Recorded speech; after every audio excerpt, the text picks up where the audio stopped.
Chers amis du Club des Hommes en Noir, très heureux de vous retrouver. Pour rappel, l'émission que vous allez voir est un extrait seulement de l'intégralité du Club des Hommes en Noir. Si vous voulez profiter vraiment de nos émissions et des échanges qui sont présents, eh bien, allez sur notre chaîne YouTube, la chaîne YouTube de l'Homme Nouveau, cliquez sur le bouton rejoindre et puis profitez en avant-première, en priorité de la diffusion de l'intégralité de ces émissions.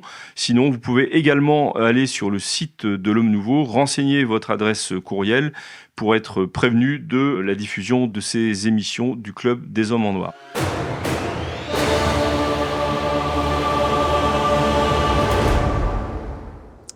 À quoi sert le carême et comment faire un bon carême? C'est le thème de ce nouveau Club des Hommes en Noir, alors que nous sommes bien entrés dans cette sainte quarantaine que nous propose l'Église dans notre pèlerinage, notamment vers Pâques et vers le ciel. Pour traiter ce sujet, j'ai la joie de recevoir, je vais commencer à nouveau par lui, le père Danziec. Bonjour Philippe et bonjour à tous. Toujours à côté de vous, décidément, l'abbé Marc Gelfucci. Cher ami, bonjour à tous. Bonjour mon père, ou monsieur l'abbé, je ne sais pas comment il faut vous appeler, je finis par m'y perdre. Père Jean-François Thomas, Bonjour, qui est à côté de moi, merci beaucoup. Je rappelle que vous avez publié récemment un livre. Vous écrivez beaucoup, mon père, hein, c'est bien. Il faut s'occuper, oui. La France en son âme aux éditions Via Romana, une très belle méditation. Finalement, on peut parler de méditation, vous êtes d'accord? Oui. Très belle méditation sur la vocation de la France. Et puis à côté de vous, le laïc, le laïcat en marche, le laïc de l'étape, le docteur Philippe de la Briole. Bonjour docteur. Bonjour à tous. Merci également de votre présence. Alors le carême, c'est un moment à la fois important pour les chrétiens, souvent redouté par les laïcs. On profite au dernier moment pour profiter des biens de ce monde parfois. Je ne sais pas si le carême est redouté également par le clergé. Ah bah oui, parce que déjà le bréviaire est plus long, donc on a des prières complémentaires et puis de toute façon la partie du carême, en tout cas pour la liturgie tridentine, chaque jour il y a une messe propre. Voilà, ce qui n'est pas le cas dans les autres périodes liturgiques. Il y a vraiment une messe propre, les ornements violets, enfin tout vous rappelle. Et d'ailleurs, c'est ça qui est magnifique. Enfin, les ornements, vous en mettez à chaque fois que vous célébrez la messe. Donc oui, mais pas violet nécessairement. Enfin, si vous voulez, donc la liturgie quadragésimale est une liturgie qui vous implique, qui ne vous empêche, si vous voulez, d'oublier que vous êtes dans cette période-là, ce qui n'est pas le cas forcément d'autres périodes. Mais vous avez raison de dire que le carême est redoutable pour les fidèles laïcs et il n'est pas suffisamment redouté par le clergé. Surtout depuis les dernières décennies, mais ça a commencé déjà, je pense, au moment de la Renaissance. Ah oui, ça remonte à loin alors. Oui, lorsque les règles ont été assouplies dans l'Église latine. Mais en ce qui concerne la prédication des engagements pour le carême, c'est vrai que nous, je parle en tout cas pour moi, prêtres, on est généralement très forts pour conseiller les fidèles laïcs. Et je suis impressionné de voir que des fidèles sont capables de grandes mortifications, de grandes pénitences et de véritables conversions pendant le carême, alors que souvent, il faut reconnaître que le clergé prêche, mais ne pratique pas forcément ce qu'il prêche. Alors, ne nous désespérez pas, s'il vous plaît. Docteur de la Briole, j'ai parlé au nom des laïcs peut-être un peu rapidement en disant que c'était redouté. Est-ce que vous partagez ce sentiment? Je dirais qu'avec l'âge, on apprend à mieux comprendre que le carême n'est pas qu'un temps de privation, mais ou même de détachement. C'est un temps de grâce assorti finalement à tout ce que l'on fait pour se détacher des vanités. Si vous voulez penser justement à nos fins dernières, savoir qu'on ne connaît ni le jour ni l'heure, et se le rappeler, et être en définitive, autant que possible, toujours prêt à paraître. Donc je crois que Le mercredi des cendres, finalement, c'est le memento mori. Voilà, on se rappelle qu'on est pour la mort, si vous voulez. Pour la mort, c'est-à-dire pour la vie éternelle. Bon, donc quand on est gamin et qu'on nous dit, bah voilà, les bonbons pendant le carême, c'est fini, on est mécontent, on est frustré, voilà. Donc voilà, concrètement, justement, j'ai l'impression que ça dure un peu plus longtemps que le temps de l'enfance. Les frustrations sont autres, mais... Je ne suis pas moi-même représentant ou élu d'un laïcat, si vous voulez. Surtout pas mais élu, concrètement... Quand bien même vous seriez élu, est-ce que ça vous donnerait... Non mais voilà, en réalité, c'est un chemin de purification par une certaine part de mortification. C'est un devoir que nous avons envers Dieu, finalement, et partout sur les sites, on n'entend plus parler de ces devoirs. Quand on a... Alors, ça dépend lesquels, bien entendu. Moi, je pense qu'il y a un renouveau du carême aujourd'hui. Et j'ai écrit un papier récemment pour Valeurs Actuelles où j'explique notamment du fait de la présence islamique en France avec le ramadan. Et je pense qu'il y a par effet de contraste, ça réveille, ça décomplexe un peu, y compris dans l'univers catholique. Il y a beaucoup plus de propositions pour le carême aujourd'hui, notamment grâce aux réseaux, aux applications, etc., que moi quand j'avais 15 ans. Et qui sont de toutes sortes. Et objectivement, je trouve plutôt d'heureuses factures. Voilà, enfin, de ce que l'on peut en juger. C'est-à-dire que, alors, déjà, si vous allez sur le site de la CEF, c'est Conférence des évêques de France, on est invité. On est invité à. Je ne suis pas contre qu'on soit invité, c'est cordial, c'est une politesse. Voilà. En réalité, nous avons un devoir. L'Église nous demande de manifester. Aux baptisés, nous demande de faire ce qu'on a à faire. Voilà, je me tourne vers notre canoniste. Voilà. Alors là, je suis venu avec les canons eux-mêmes. Autre chose, voilà. Donc c'est bien précis. On va encore nous dire, vous n'avez pas été assez précis. Et ben là, je vais être très précis. Précédente. Alors, c'est le canon. Canon, c'est le roseau. Chers amis, vous êtes de plus en plus nombreux à regarder les vidéos du Club des Hommes en Noir, et cela nous touche énormément. Mais savez-vous que la plupart des gens qui regardent nos vidéos ne sont pas abonnés à la chaîne de l'Homme Nouveau, et ça change tout. Parce que plus d'abonnés, ça veut dire plus de visibilité, et donc plus de contenu à vous proposer. Donc si vous n'êtes pas abonné, s'il vous plaît, cliquez sur ce petit bouton, ça prend 2 secondes, et cela nous aide énormément. Bonne vidéo. Et donc c'est quelque chose de droit, et on suit cette chose droite. Et donc, ça a donné la règle. Et donc, c'est un article de loi dans l'Église, on l'appelle un canon. Le canon 1249 nous dit simplement « Tous les fidèles sont tenus, et là c'est une obligation, par la loi divine, donc ce n'est pas une invention des hommes d'Église, de faire pénitence chacun à sa façon. » Mais... Alors, c'est le côté libéral, c'est chacun à sa façon dès le début. Mais le principe n'est pas si libéral que ça, c'est-à-dire qu'on est tenu de faire pénitence d'une manière ou d'une autre. C'est ce que ça veut dire aussi. Mais, pour que tous soient unis en quelque observance commune de la pénitence, sont prescrits des jours de pénitence durant lesquels les fidèles s'adonneront d'une manière spéciale à la prière et pratiqueront des œuvres de piété et de charité, se renonceront à eux-mêmes en remplissant plus fidèlement leurs obligations propres et surtout en observant le jeûne et l'abstinence selon les canons suivants. Canon 1250. Les jours et temps de pénitence pour l'Église tout entière sont chaque vendredi de toute l'année et le temps du carême. Canon 1251. Tout le temps du carême. Tout le temps du carême. L'abstinence de viande ou d'une autre nourriture selon les dispositions de la conférence des évêques de chaque pays sera observée chaque vendredi de l'année. Donc sera observée, là ce n'est pas inconditionnel, hein.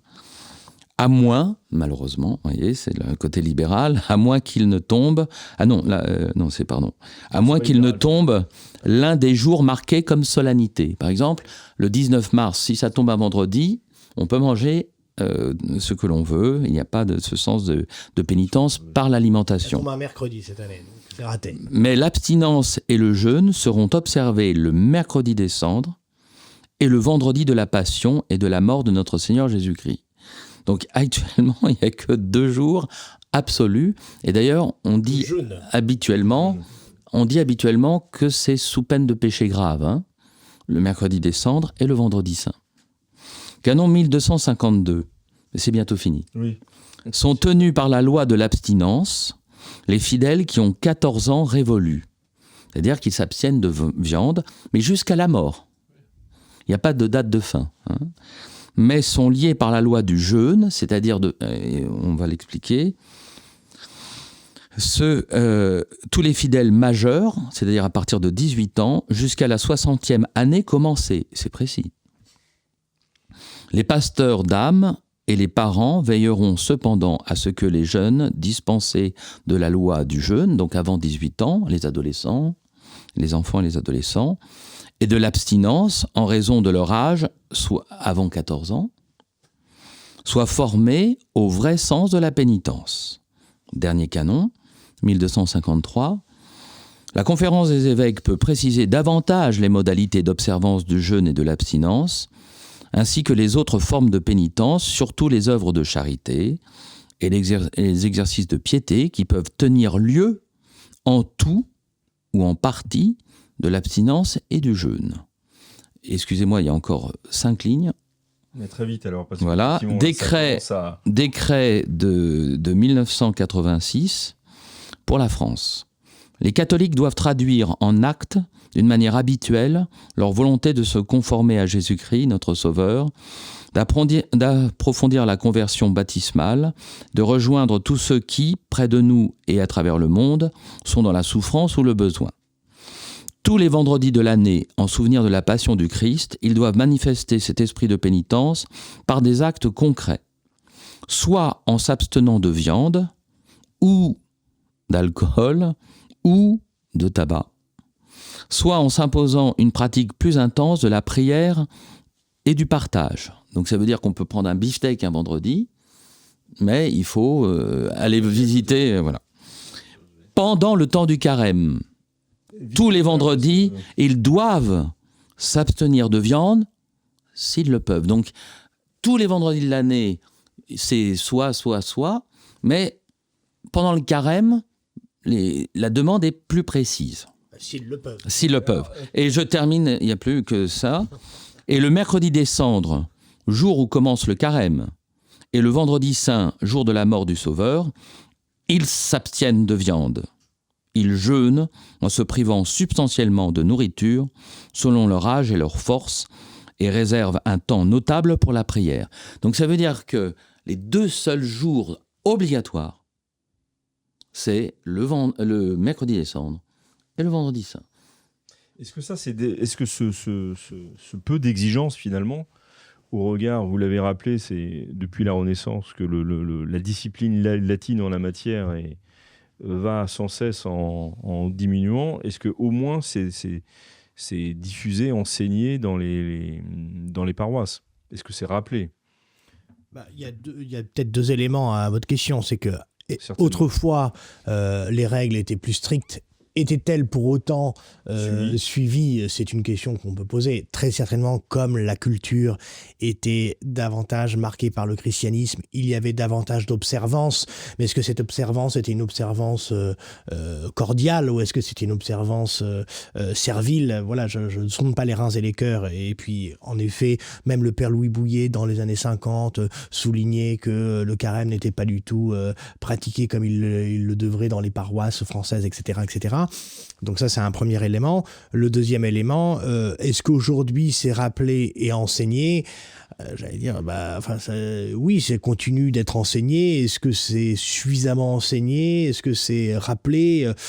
C'est un peu à la discrétion des paroisses. Enfin, vous voyez, à la discrétion du pasteur, qui reste quand même le dernier maillon de la communication de l'Église. Oui, alors c'est vrai pour le rappel annuel, si je puis dire, oui. Mais Est-ce que dans dans les catéchismes ou les parcours catéchétiques... Moi, je ne le pense pas. Je ne pense pas que l'accent soit mis sur la notion de sacrifice, de pénitence. C'est sûr, la Sainte Vierge est un peu plus claire à Lourdes, à la grotte de Massabielle, à la petite Bernadette.